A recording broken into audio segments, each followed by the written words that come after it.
마가복음 14장 10절과 11절입니다. 12 중에 하나인 가룟 유다가 예수를 넘겨주려고 대제사장들에게 가매 그들이 듣고 기뻐하여 돈을 주기로 약속하니 유다가 예수를 어떻게 넘겨줄까 하고 그 기회를 찾더라. 아멘. 고난주간 수요일은 예수님이 어떤 특별한 활동이라든지 또 말씀을 남기지 않았습니다. 그래서 많은 사람들이 이 날을 침묵의 날이다 이렇게 이야기하기도 합니다. 또 어떤 사람들은 그 화요일 날, 즉 어제 예수님이 수많은 논쟁과 이야기들을 해놨기 때문에 진짜 몇 년을 이야기할 그런 가르침과 그런 비유로 수없이 많은 사람들과 변론을 행했던 그런 날이 화요일이었죠. 그래서 그런 일로 인해서 지치고 힘들어하지 않으셨나. 그래서 안식의 날이다. 또 이제 하나님의 말씀을 이제 중요한 내용들을 이제 정리했기 때문에 은퇴의 날이다. 이런 각종 여러 가지 표현들을 쓰고 있습니다. 여하튼간에 이 수요일에 예수님의 행적은 특별히 찾아볼 수는 없습니다. 우리가 추측하건대 어제 저녁에 어떤 여인이 값진 향유옥합을 깨뜨려서 예수님께 부었던 그 사건. 그래서 요한복음 12장에서는 그 여인을 마리아라 이렇게 이야기하고 있죠. 나사로와 마르다의 누이였던 마리아라고 소개를 하고 있고, 그래서 예수님도 지금 지내고 있는 지역이 베다니 지역이고, 그래서 나사로와 또 마리아와 마르다와 함께 그 날을 보내지 않았을까, 이런 생각들을 추측해 보기도 합니다. 요한복음 12장에 가보면 사람들이 예수님을 죽이려고 모의를 합니다. 오늘 본문에도 보면 가룟 유다가 예수를 넘겨주기 위해서 대제사장들을 만나는 그런 장면이 나오는데, 그 요한복음 12장에도 가보면 그 대제사장들이 예수님뿐만 아니라 나사로도 함께 죽이려고 모의를 합니다. 왜냐하면 이 나사로는 죽었다가 다시 살아났기 때문에 이 나사로 때문에 많은 유대인들이 예수님을 믿기 시작을 했거든요. 그래서 그 사건 때문에 예수님과 나사로를 죽이려고 하는 그런 음모가 있었고, 예수님은 이제 그 점을 나름대로 알고 있어서 그날을 나사로 남매들과 함께 보내고 있었지 않았나, 이제 이런 생각들을 갖기도 합니다. 그런데 그날은 예수님의 입장에서는 그렇지만 세상적으로 봐서는 되게 바쁜 날입니다. 왜냐하면 이 고난주간은 유대인들에게는 6월절 절기주간이거든요. 근데 특별히 수요일은 그 누룩을 제거하는 날입니다. 그러니까 각종 집에 있는 여러 가지 물건들을 정리하고 또 대청소를 하고 또는 불필요한 것들을 제거하는 그런 여전히 분주한 날이죠. 어떻게 보면은 표면적으로 이 절기를 지키기 위해서, 6월절을 지키기 위해서 상당히 많은 사람들이 급급해하는 그런 어떤 날이기도 했고, 오늘 본문의 말씀처럼 대제사장들은 예수를 죽이려고 모의를 하는 그런 분주하게 계획을 세우는 음모를 꾸미는 그런 날이기도 했고, 또 제자들도 그렇잖아요. 가룟 유다도 어떻게 하면 예수를 넘겨줄까, 이 계획과 이 생각 속에 아주 상당히 분주하게 움직이는 그런 날이었습니다. 성경에 기록되어 있지는 않지만 예수님의 나머지 제자들도 상당히 바빴겠죠. 그들도 이제 어떤 메시아의 나라, 이제 예수 그리스도의 나라가 이제 세워지게 될 텐데, 어제도 또 그저께도 성전을 정화했고, 어제는 바리새인과 또 대제사장과 서기관들과 헤롯 당원들에게 그들을 꼼짝하지 못할 만큼의 하나님의 말씀으로 그들을 제압했거든요. 그러니까 이제는 뭔가가 이제 새로운 나라가, 새로운 시대가 올 것이라고 하는 그런 기대 속에 제자들도 있었잖아요. 그래서 그 세베대 아들 야고보와 요한의 어머니가 와서 예수님, 당신의 나라에 우리 아들을 우편에 좌편에 앉혀주세요, 이런 청탁을 하는. 그러니까 온 세상은 이 어떤 형식적인 절기를 지키기 위해서 급급하고 또 한쪽에서는 예수를 죽이려고 모의를 꾸미고 또 제자들은 예수를 어떻게 하면 넘겨줄까 기회를 찾고 있고 또 다른 제자들은 또 이런 새로운 시대, 새로운 어떤 나라, 새로운 왕국의 건설을 위해서 어떤 한 자리 건세를 차지하려고 하는 그런 생각 속에 분주함에 빠져 있었던 것. 어떻게 보면은 다른 사람들의 유익과 다른 사람들의 어떤 이익과 하나님의 영광을 위한 날이 아니라 전부 다 자기의 이익과 자기의 권리를 찾기 위해서 그렇게 분주하게 움직이던 날이 바로 이 날이 아닐까. 반면에 예수님은 오히려 아무런 말씀과 아무런 활동도 없이 오히려 침묵하시면서 이 날을 보내고 있다는 거 상당히 대조적이죠. 우리도 그렇죠. 우리도 오늘 열심히 또 일을 해야 되고 각자 맡겨진 일들을 해야 됩니다. 또 많은 사람들과 함께 많은 이야기들을 하게 되죠. 그런 속에서 우리가 침묵하고 조용히 또 어떤 자신만의 시간들을 갖는다는 것, 이게 참 쉬운 일이 아니거든요. 이렇게 우리가 하루를 시작할 때 이렇게 새벽에 일어나서 기도하면서 잠깐 우리 자신과 우리의 삶을 돌아볼 수 있는 기회들 너무나도 소중하죠. 우리가 일상으로 돌아가 보면 당장 우리 자녀들 또 우리 가족들 아침 먹여야 되는 거, 또 출근해야 되는 거, 또 하루 종일 사람들과 만나고 이야기하고 이런 이야기들.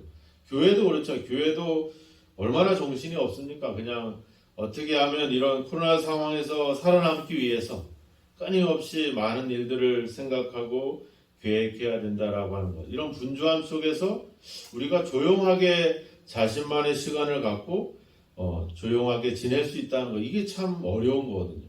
더군다나 온 세상은 서로 큰 소리를 치잖아요. 저마다 자기의 목소리를 냅니다. 우리가 마태복음 6장에도 가보면 사람들이 예수님이 지적을 하잖아요. 사람에게 보이려고 회당과 거리에 서서 기도를 하거나 구제를 할 때 나팔을 불고 또 기도를 할 때 중언부언해서 사람들은 자기가 많은 말을 하여야 하나님이 듣는지 알고 있다. 이렇게 예수님이 지적을 하잖아요. 우리가 세상은 저마다 큰 소리를 치죠. 큰 소리 쳐야지 어떤 먹혀 들어가는 거고 또 여러 사람이 모여서 뭔가 시위를 하며 힘을 과시해야지 이야기를 듣고 또 정책을 세워가는 그런 속에 있거든요. 끊임없이 세상은 분주하고 바쁘게 돌아갑니다. 그런 와중에 우리가 예수님처럼 좀 더 침묵하고 자신만의 시간을 갖는다는 거, 이게 참 힘든 일인데 우리는 반드시 그것을 해야 된다라고 하는 겁니다.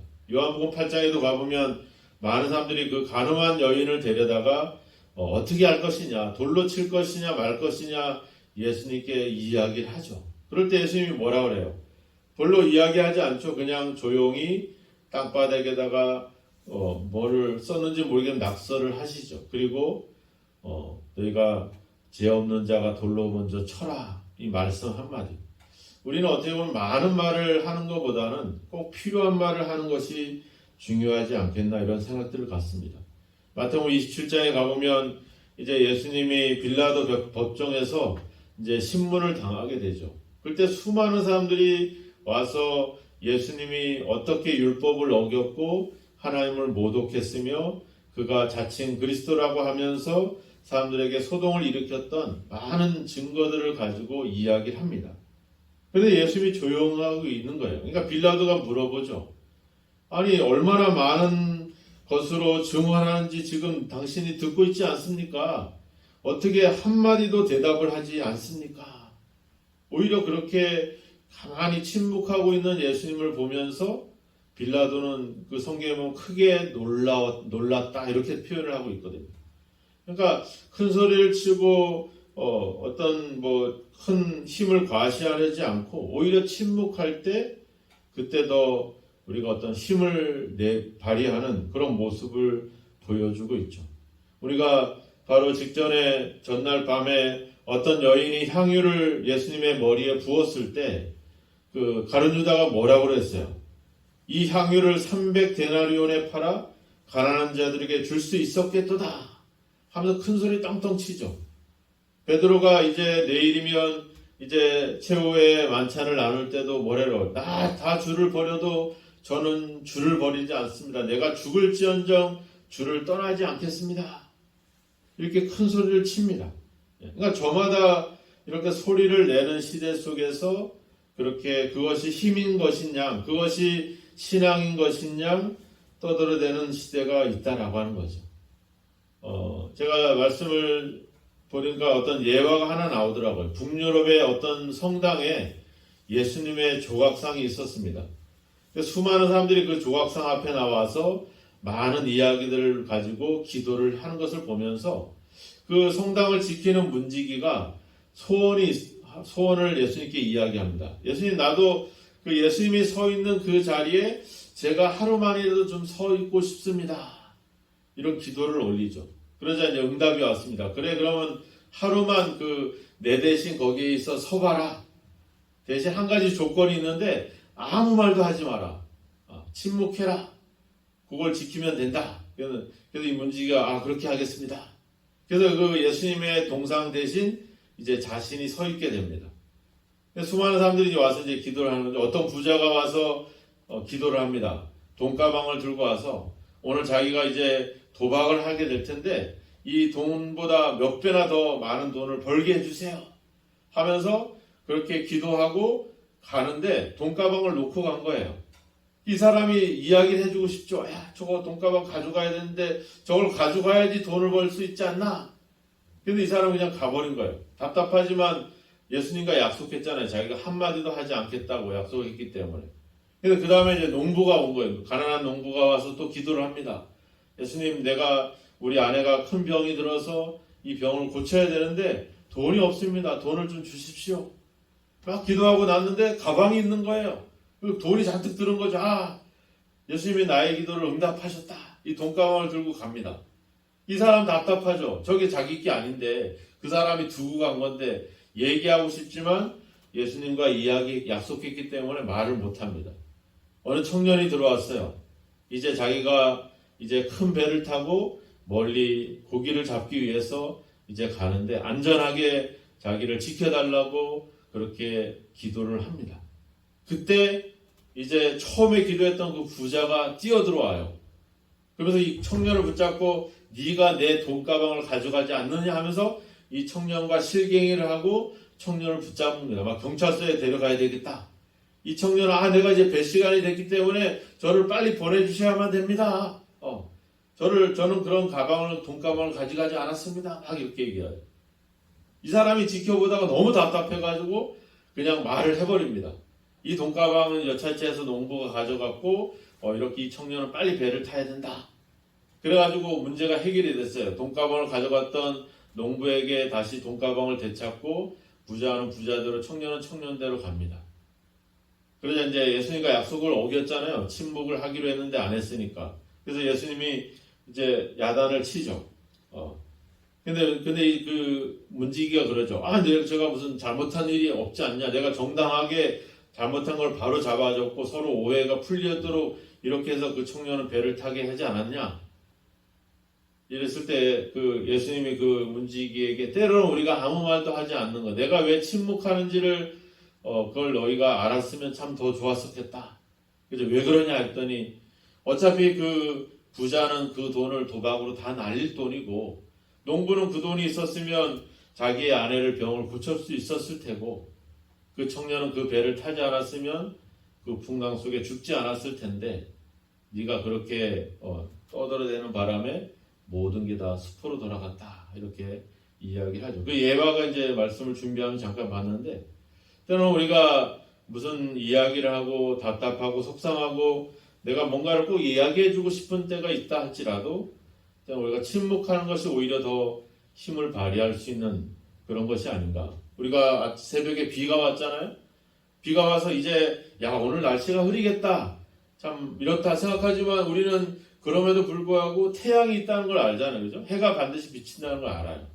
우리가 우리 생활 속에 어려움이 있고 문제가 있고 이런 상황에 하나님이 진짜 나와 함께하고 있는가 이런 암담한 병에 걸리거나 사고를 당하거나 문제를 당할 때 그런 어떤 생각들을 가질 수 있지만 그래도 우리는 아는 것은 하나님은 여전히 살아계신다는 것을 우리가 알고 있습니다. 우리가 침묵하고 아무것도 안 하는 그것은 우리가 비겁하거나 또 아무것도 안 하는 그런 어떤 연약한 시간들이 아니라 때로는 어떤 큰 힘을 위해서 준비하는 그런 어떤 소중한 시간이 될 수도 있다라고 하는 겁니다. 주님이 오늘 침묵하시는 이유, 또 침묵으로 우리에게 어떤 메시지를 주고 있는지 한번 우리 자신을 돌아봤으면 좋겠습니다. 우리는 너무 쉽게 답을 찾으려고 하고 문제를 해결받으려고 합니다. 하지만 고난과 침묵 속에서 왜 우리를 그렇게 이끌어 가시는지 하나님의 뜻을 우리가 좀 더 깊이 생각해 본다면 그 속에서 하나님의 큰 은혜를 경험할 수 있지 않겠나 생각이 듭니다. 오늘도 많은 말과 또 많은 일들을 속에 우리가 분주함 속에 있지만 때로는 이렇게 자신만의 시간을 갖고 침묵하면서 자신의 삶을 또 인생을 돌아볼 수 있는 그런 믿음, 침묵할 수 있는 신앙, 그것도 또한 우리에게 큰 은혜의 시간임을 다시 한번 기억하시고 오늘 주님께서 그냥 큰 활동과 큰 말씀 없이 조용하게 시간을 보내셨던 그 주님처럼 오늘도 조용히 자신의 삶을 돌아보고 때로는 침묵하면서 생각하면서 시간을 보낼 수 있는 그런 귀한 하루가 되시기를 주님의 이름으로 축원합니다. 기도하겠습니다. 하나님 아버지, 많은 말을 하여야 들으시는 것처럼 때로는 우리가 하나님 앞에 중언부언하며 많은 이야기들을 쏟아냅니다. 하지만 우리에게 있어야 될 것, 우리에게 필요한 것, 하나님께서 다 아시는 것을 감사합니다. 그 하나님께 우리의 삶을 맡기고 또 우리의 생각을 맡기면서 때로는 조용히 하나님이 일하시는 것을 우리가 지켜볼 수 있는 그런 믿음을 저희들에게 허락하여 주옵소서. 오늘 하루 침묵하며 십자가의 길을 준비하고 있는 주님의 모습을 바라보면서 오늘 우리가 분주함 속에서도 침묵하고 아버지 많은 사람들이 떠드는 상황 속에서도 조용히 묵상할 수 있는 그런 신앙의 힘을 가질 수 있도록 주님 도와 주옵소서.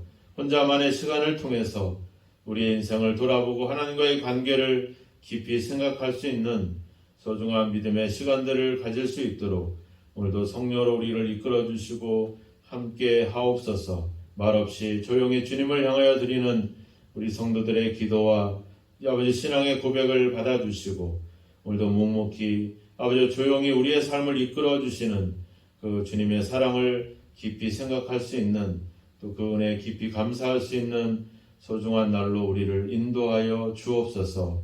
예수님의 이름으로 기도하옵나이다. 아멘.